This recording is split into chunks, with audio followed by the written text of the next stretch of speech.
High guys, welcome back to beauty diary channel. আজকে আমি চলে গিয়েছিলাম ঘুরতে আনন্দবন। এর দুপাশে দেখতেই পাচ্ছ সবুজ সবুজ সারি সারি গাছ, সেই সুন্দর প্রাকৃতিক দৃশ্য। চলো এবার ঢুকে গেলাম আনন্দবনের ভিতরে 20 টাকা দিয়ে, এক একজনের জন্য 10 টাকা। তারপর দেখো সামনেই দেখতে পাচ্ছ ম্যাপ, কোথায় কী আছে সেটা এখানে স্পষ্টভাবে লেখা যাচ্ছে। তারপর আমরা প্রথমে ঢুকলাম জঙ্গলে। ঢুকতেই এলো চোখের সামনে জঙ্গল। এই জঙ্গলের মধ্যে কিন্তু রাতের দিকে সাপ, হরিণ, ভাল্লুক অনেক কিছুই বেরোতে পারে, তাই গেট 5টায় বন্ধ হয়ে যায়। আমরা ঘন জঙ্গলের মধ্যে প্রবেশ করেছি, জানি না কোথায় যাচ্ছি। আপাতত চলছি, রাস্তায় হাঁটছি, কিন্তু লাস্ট পর্যন্ত কোথায় গিয়ে পৌঁছাবো তোমরা সাথে দেখো। দেখা যাক আদৌ জঙ্গলের মধ্যে হারিয়ে যাই নাকি জঙ্গল থেকে বেরিয়ে আসতে পারবো। কাপল রোমান্স করছে। কাহা চলা গিয়া? আরে আরে, দূর থেকে ক্যাপচার করেছি, সামনে গেলে আমাকে পিটাবে। হাঁটতে হাঁটতে পৌঁছে গেছি একটা পুলে। চলো দেখো, এটা হচ্ছে যে পুল যেটা ম্যাপে দেখাচ্ছিল এত সুন্দর, কিন্তু আসার পর এত সুন্দর পুল দেখেছো তোমরা, দেখে নাও। এখন আমরা নেক্সট डेस्टिनेशन যাব। সাইকেল के लिए भी पे करके जा सकते हो। এটা হচ্ছে যে সিঁড়ি, যেটা দিয়ে নেমে যদি কেউ এধার দিয়ে আসে, আর ওই দেখো দূরে একটা সিঁড়ি দেখা যাচ্ছে, ওই ধার দিয়ে উঠতে পারবে, এধার দিয়ে উঠতে পারবে।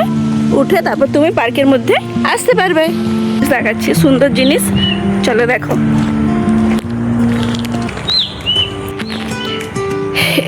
এটা হলো মাটির ঘর, উপরে পাতার ছাউনি আছে। চলো এবার এর মধ্যে যাওয়া যাক। পার্কের মধ্যে ছিল না কোনো ভিড়ভাড়, একটা শান্তিপূর্ণ পরিবেশ। কাপলরা চুপিয়ে চুপিয়ে প্রেম করছিল, সাথে আরও অনেক কিছু। জন্য উপরে লাইট দেওয়া আছে, রাতে সিনারিটা আরও ভালো হবে, সুন্দর ভিউ আসবে।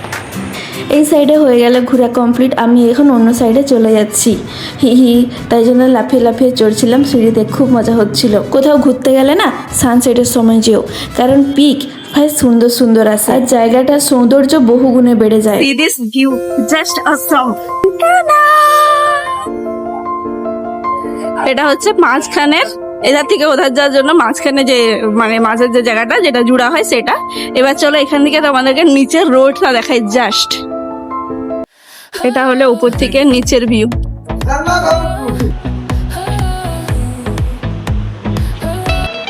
এবার চলো এই সাইড দেখবো।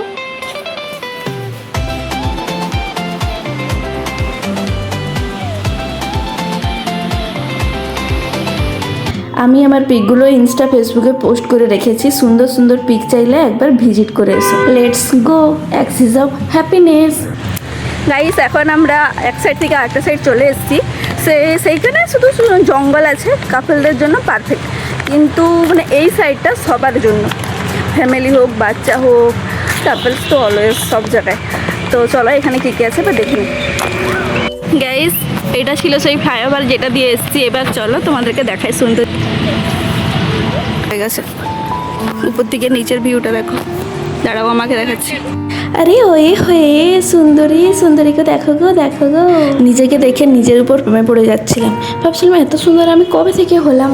একটা ছেলে আমাকে ঘুরে ঘুরে দেখছিল, কিন্তু আমি থোড়ি তাকে ভাও দেবো। হ্যাঁ, এরিয়াটা সত্যি কথা বলতে অনেক বড়, ওই পাশেও অনেক বড়, এই পাশেও অনেক বড়। প্রায় 2-3 কিলোমিটার হেঁটে নিলাম। আজকে তো শিবরাত্রি, তো খাইনি কিছু, হেঁটে হেঁটে খিদা পেয়ে গেল, কিন্তু এখন তো কিছু খেতেও পারবো না, সে রাত্রে পুজো হওয়ার পর খেতে পারবো। খিদা পেলো এটা একটা আলাদা কথা, আবার মানে খিদার চোটে পায়ে ব্যথাও হচ্ছে। চলো এরপর নেক্সট কী আছে দেখা যাক সেটা। দেখো এক কথায় বলবো তো, ফুল ফলে ঘেরা, প্রাকৃতিক সৌন্দর্যপূর্ণ, প্রাকৃতিক গ্রাম্য পরিবেশ, যেখানে তুমি হাঁসও দেখতে পারবে, পুকুরের মাছও দেখতে পারবে, আবার জঙ্গলের সাপও দেখতে পাবে। কিন্তু হ্যাঁ, হাতি, বাঘ, ভাল্লুক দেখতে পাবে না। কিন্তু এখানে দেখো প্রি ওয়েডিং চলছিল, মানে প্রি ওয়েডিং শুটের জন্যও যায়, মানে জায়গাটা অ্যাকচুয়ালি ভালো জায়গা, ঠিক আছে। দূরে দেখো হাঁস, হাঁস দেখে তো আমার গ্রামের কথা মনে পড়ে যাচ্ছিল, মানে এটা যে ভুবনেশ্বর টাউন মানে এরকম কিছু মনেই হচ্ছিল না। বাট কাপড়রা যা সব করছিল আমার নিজেরই লজ্জা পাচ্ছিল, তোমাদেরকে কি আর বলবো। দেখো একটু, না থাক, শেষ হয়ে গেছে, এখন পার্ক থেকে বেরিয়ে যাচ্ছি। আমরা বেরিয়ে যাচ্ছি, আমি। এটা হচ্ছে যে আমার পিছনে দেখতে পাচ্ছ গেট আছে। তো আজকের মতো এতটাই ভিডিও, এখন বেরিয়ে যাই। দেখা হচ্ছে আমার পরে কোনো ভিডিওটা। কেমন লাগলো বলো, জানিও ভিডিওটা। আর চ্যানেলটি প্লিজ সাবস্ক্রাইব করে দিতে, ভিডিওটি লাইক করে দিও। টাটা।